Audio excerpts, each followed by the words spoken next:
So hello guys for today's video.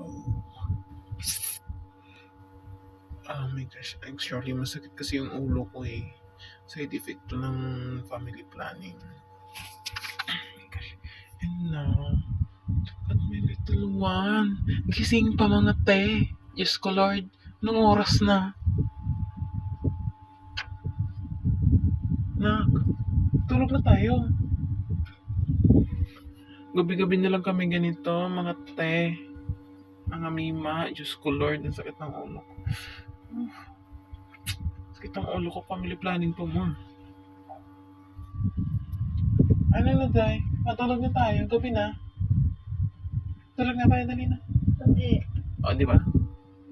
Tinawanan lang ako mga te. Oh my gosh.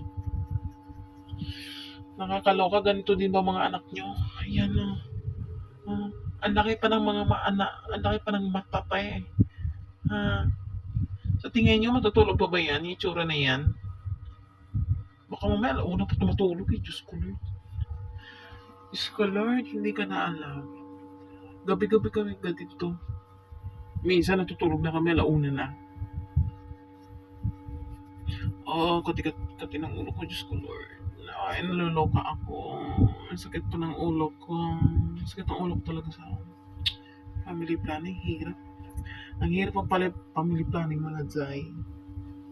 Nak, tulog na tayo, nak. Tulog na tayo, please. Titiwanan na ako mga te. Tulog na tayo, dali.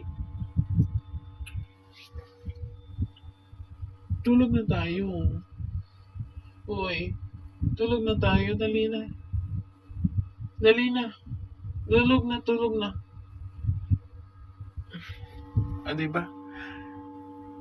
Kahit anong gawin ko dyan, pinadede ko na lahat, hinili ko na lahat, sinayaw ko na lahat. Lahat, ginawa ko. Nagpa-music ako, wala talaga. O, tinawanan lang ako. Baby ka lang. Baby ka lang. Baby ka lang, no? Ka. I love you.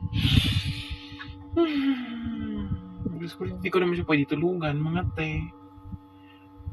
Inaantok na ako. Sakit ka na. Sige, bukas na lang updated ko kayo bukas. Cheers. Bye-bye mga be.